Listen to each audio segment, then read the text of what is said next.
I love starting a work of art just with some line. And I was really thinking about composition in this one, and I wanted the composition to feel centered. So I was using some water-soluble graphite and just drawing to get rid of the white space, and then coming in with some of my handmade papers.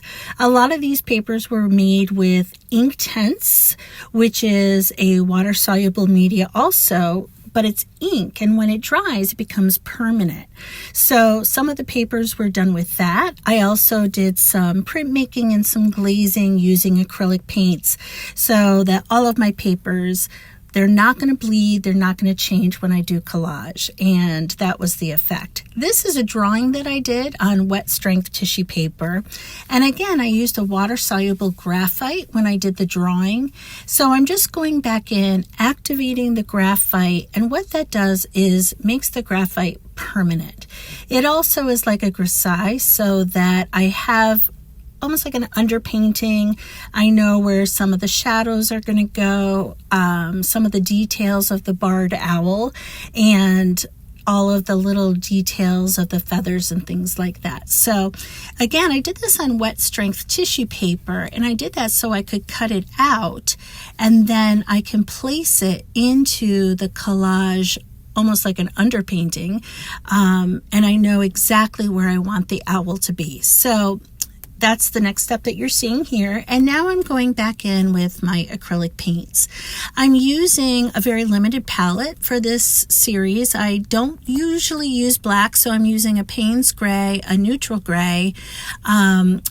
This is a Cerulean Blue Deep, Quinacridone Magenta, Hansa Yellow, Light, and also Titanium White. And just going in and now bringing in the details. So since I transferred the drawing as a collage, I knew exactly where all of those details are, and now I can go back in and start creating a little bit more depth in all of the shadows with the acrylic paint.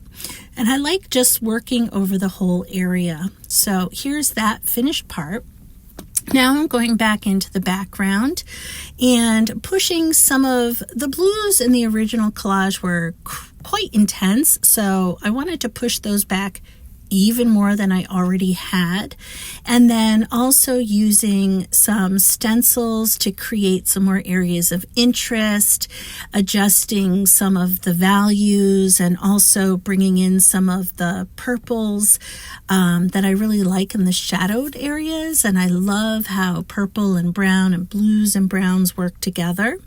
So I'm kind of working the whole image together, just constantly readjusting, adding a few more things, and still keeping that composition around the owl itself.